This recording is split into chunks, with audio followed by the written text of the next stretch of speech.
Well, hello there. It is time for Star Wars Episode 6, Return of the Jedi, 10M2, The Emperor Confronts Luke. Music by John Williams, orchestrated by Thomas Newman. And this is a bonkers orchestration, quite frankly, and we'll talk about it in due course. Let's get to it. So the first interest is right at the beginning. We got this sort of free-floating particle of theme, this bit, on the piccolo and the bassoon. Great sound at that point. And then high strings, so all interlocked in sort of various slightly convoluted ways, usually consonantly. In other words, thirds, sixths, octaves, fifths, that sort of thing. So we might sort of talk about this as we go through it, actually. I'm going to get rid of some of the extraneous... I should do it this way.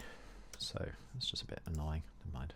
Should have done this before starting the video, really, shouldn't I? Never mind. So it's because we got sort of divisi violas. But anyway, you'll see there's a bit of interlocking. So that's a G flat, B flat, E flat, G natural. That's an A and a D. So we've got that going on, and then this sort of icy thing. So interesting, it's a sort of, in terms of the actual chord, we've got this E flat minor chord, which is in second version, actually. And then above a D sus. That sort of thing. But it's interesting that it works out again as 6Z19. I keep seeing this thing. It's all the way through Williams's music. Usually, it's two minor chords a minor second apart, or two major chords a minor second apart. But in this instance, it actually works out as that as well. And it's kind of from a from a Hungarian minor scale. So you get that sort of really exotic sound right in the middle of the scale. And indeed the melody is also part of that scale as well. Then we've got this lovely sort of Ravellian harp picking out the melody notes, and then the accompaniment figure. So we've got this sort of horn melody, and then we've got this sort of little flute.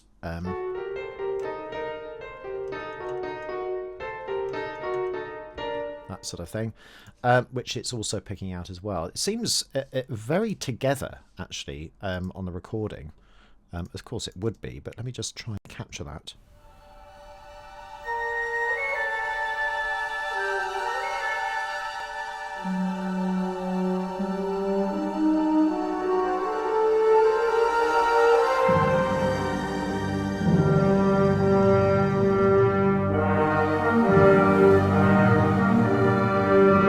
Yeah, and interestingly enough, when we're going to the sort of G minor theme, Imperial March, it's interesting because every time we hear the Imperial March, it's always orchestrated differently. This is in a sort of creepy Emperor-like way. So long sort of pedal notes here, accompanied by the timp as well. We've also got this snake-like sizzle symbol as well, which is quite interesting. Described as snake-like low toms, and then horns they're quite low, and so I think to get them to speak a little bit out, we've got a trombone 1 which is muted, so we get sort of very specific type of sound. I'll see whether I can sort of replay that. Yeah, there's a sort of back of the throat type sound quality to it, which is interesting. So, E flat minor, G minor, we've heard all of that before in our videos. I'm going to try and make sure that I can do the second bit of the whole thing. And all of the notes in the background, all this sort of violin filigree, let's call it, this sort of bubbling away, are just from G harmonic minor. But it's just the addition of little textures. So when it gets into the second part of the theme, this bit, like that, which is always surprising. It's always a surprise to go from G to a tritone away.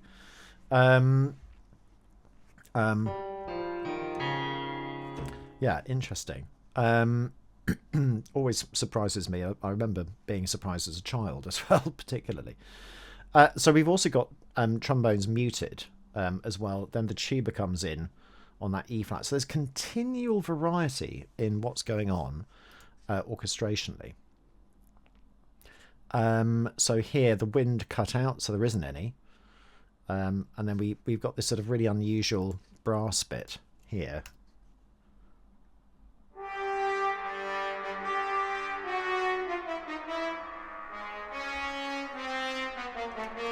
Sounds really strange without any of the strings.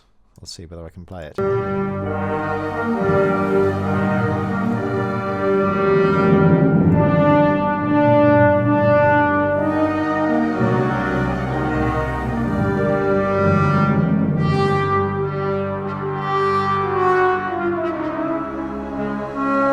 Yeah, notice those strings coming in.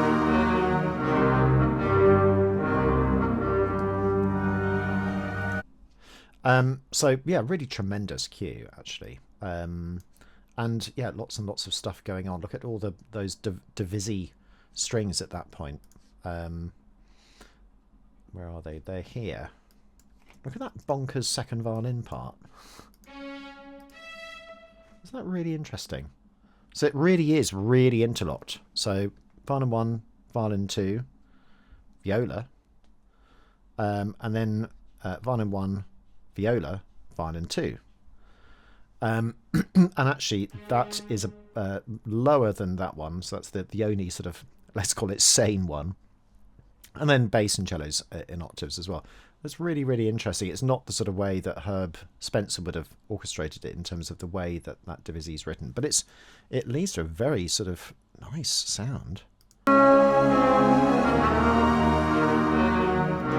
Like, you know, see, I think when you've got enough of each instrument, then it kind of doesn't matter too much, basically. Anyway, so a slight difference when we get to the chord at the end, where we got that G pedal. We've got this sort of E flat minor with a major seventh. Notice it's not in the trumpets because there are not enough of them, but it is in the second oboe, an octave higher there. And then we've got the filigree and the strings again at that point. That sonority keeps going, basically. And then we've got this extraordinary sort of chord complex at this point, where we effectively have a French sixths.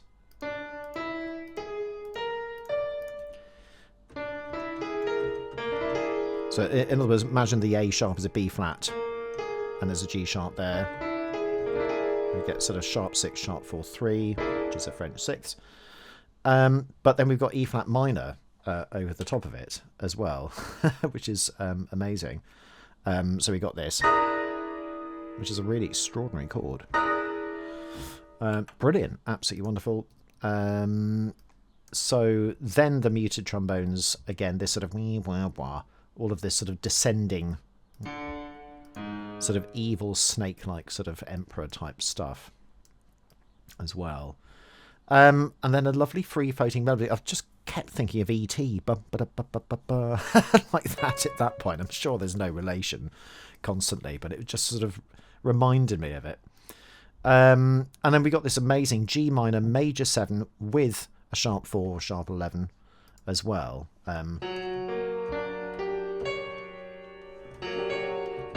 Brilliant. What a chord. Pure jazz, basically. So I love it. And then after that, we've got these sort of typical sort of emperor-like tritones. And there we go. And then we're into this.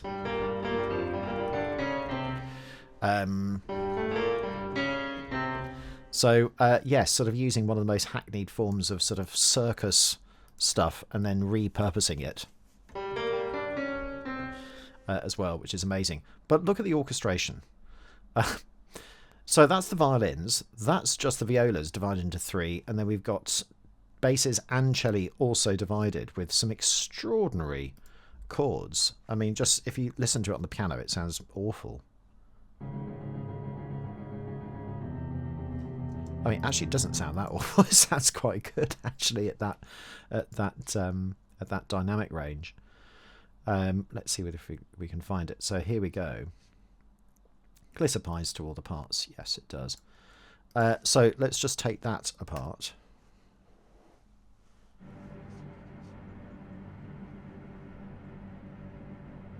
It's amazing how well it speaks because of the low bass melody.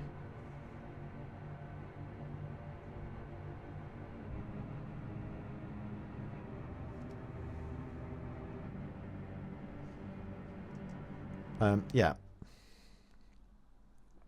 So absolutely extraordinary, really. And then we've got this, bizarre thing. I won't play it because it sounds absolutely appalling on Sibelius.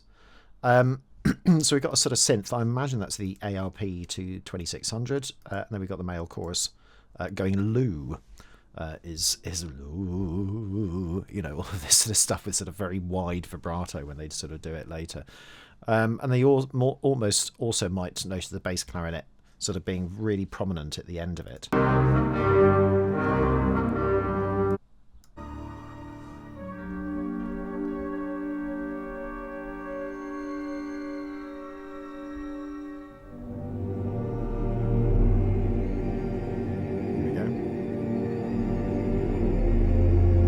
Sort of whistling sound.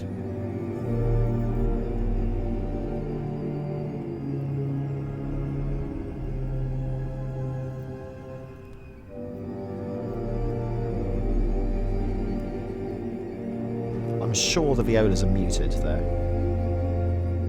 They sound very muted to me.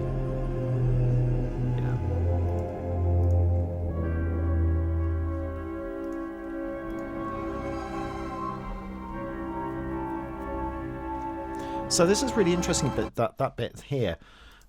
So after all of this sort of complete nonsense, and by the way, I use that it's not nonsense, it's amazing. We've got this sort of repeat of that sort of tuplet thing. Got a really interesting sort of chord at that point, like that. So basically a C sharp minor, but with a sharp 4, D flat minor with a sharp 4. It's kind of the same thing. But we've got this really interesting, really slow descending octatonic scale.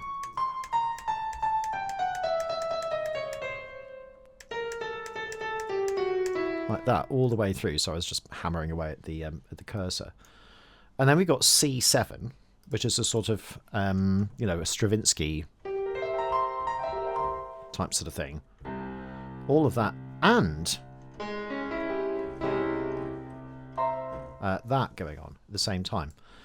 So it's amazing sort of polychord going on at that point. That's what's going on in terms of when we listen to it. There's so many different layers, but you can clearly see bass, melody, harmony, one accompaniment, harmony with added accompaniment. But everything's separated out in terms of the choirs of the orchestra. So upper strings doing that, cellos and basses doing that with nothing else. We've got synth and vibes doing that. We've got horns, oboe and clarinet. So there's slightly muffled sound, but that's kind of what we want. And even the horns are actually marked with a stopped effect as well. And then just flutes on the melody. Amazing sound.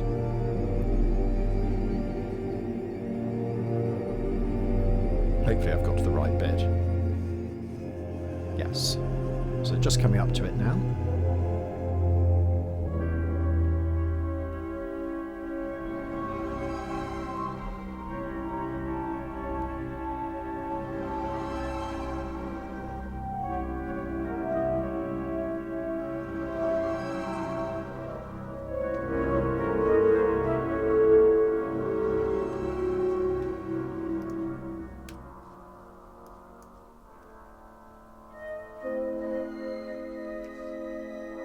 Yeah, that's an amazing chord.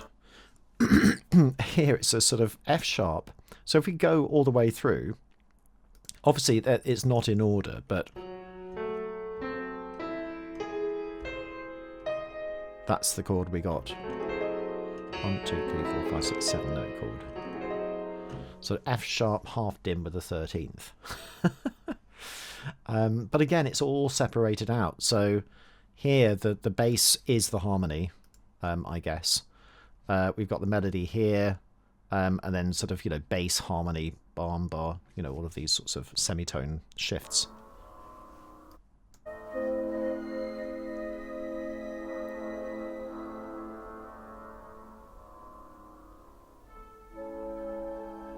Yeah, and again, there's something not quite right at that point in terms of sort of how the chord works. So amazing. A major 7 with a G sharp, but also we've got a minor 7th as well. So it really is a really interesting sort of chord at that point.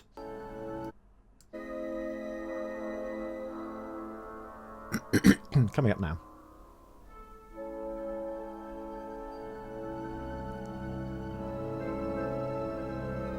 And it does sound octatonic as well because of the melody. Like that. But which of them are? All of them are, apart from... There's this not quite right note there, which is sort of getting in the way of all of the octatonic stuff. Otherwise, it would just be that.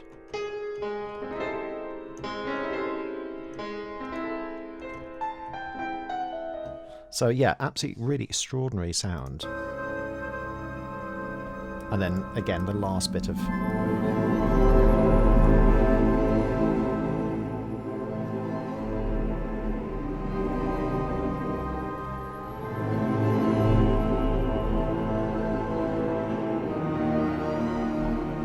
E flat minor with a major 7. All of that astonishing filigree in the violins.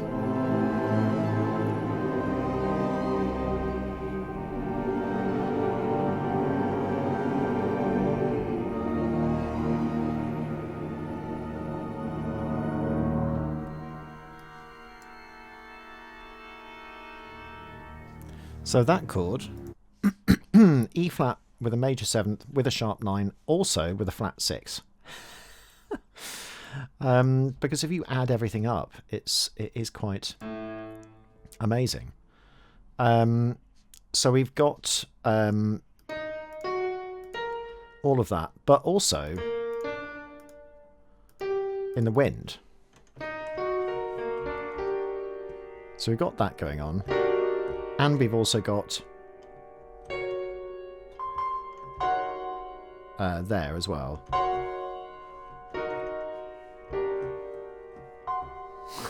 So it's really extraordinary. Let's see if I can play it again.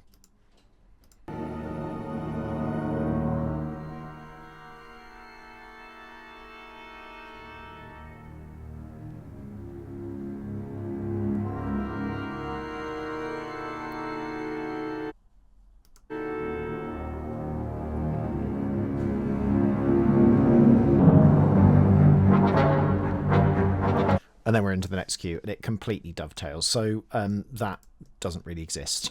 We hear it, but that's completely edited, crossfaded with the next cue.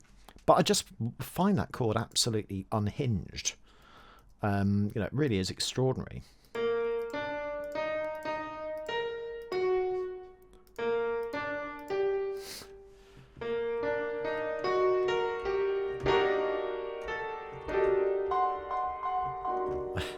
Really amazing.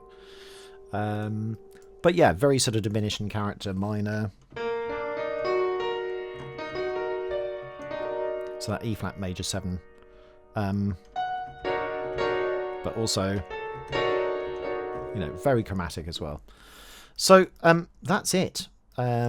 Incredible, really. And I just love all of this sort of string writing. It is really, really very intensely interesting, you know, all of that sort of filigree stuff. So that's just all of that. I'm trying to get the slur out of the way. I have to go in to do that. I don't know why my slurs. I think I've got some setting on there which I didn't change, and then it's all gone to pot. Never mind. But all of these sort of interlocking, you know, interlocking sort of divisi stuff with just violins going on there. Which it's just, you know, in terms of the notes, it's just an A minor scale, basically, and it just changes whenever the chord changes. But that's the way it is all the way through, and these amazing sort of artificial harmonics, which are then supported with this celeste as well.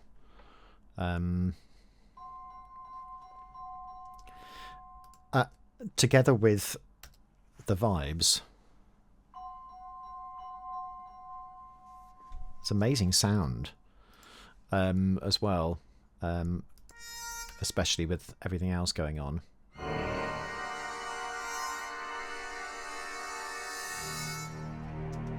So it's with the muted trumpets and the fact that we got basically a G minor chord and an E flat minor chord. Like that all the way through. It's just it's separated out with different choirs. So here brass, here wind. But you get this amazing sound. Let's see whether I can replay it again.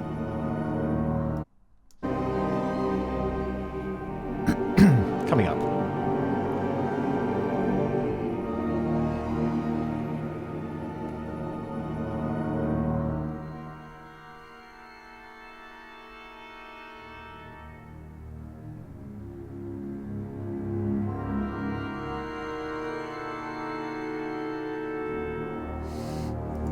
Just amazing. And also that I love the addition of the horns. I mean, it's exactly the same thing. There's slightly lower sound in terms of lower pitch, just one lower pitch. Oh no, we did have a B flat there actually.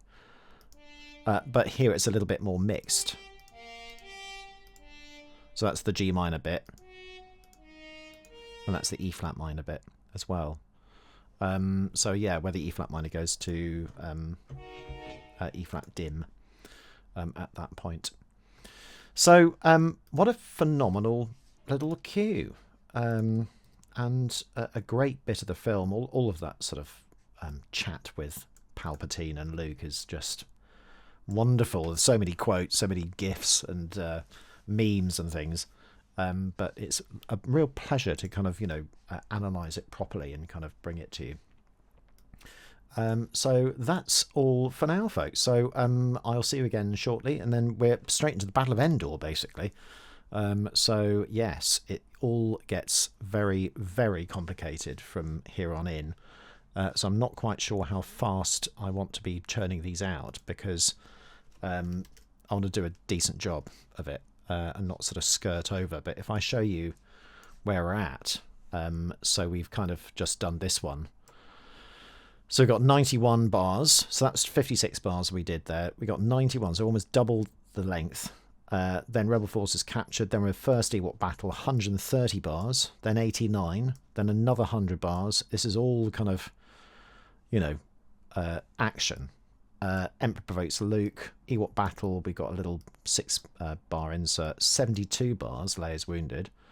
Another insert, then another Annex Courage, one more duel. I think I did that one before. I've done the Emperor's Death, I'm sure, but we'll do it again. 47 bars. Not sure how many bars of the space battle, so I'll come on to that. 12M6, 13M1. Max Steiner? Okay, maybe. And then we've got another sort of Vader's Death, 42 bars, 92 bars, 34, 49, 18, 90. And then 178 bars of credit. And then we've got the new finale as well, which obviously comes before then as well. So, yes, it's going to be, you know, there's a lot to do. If you sort of see how much there was here, I mean, that was kind of long. But there's, you know, still a few hundred bars to go. There's a lot of work left to be done on this. So a little bit daunting, but I'll get through it, hopefully by the end of the year. Anyway, that is it. And I shall see you very soon. Bye for now.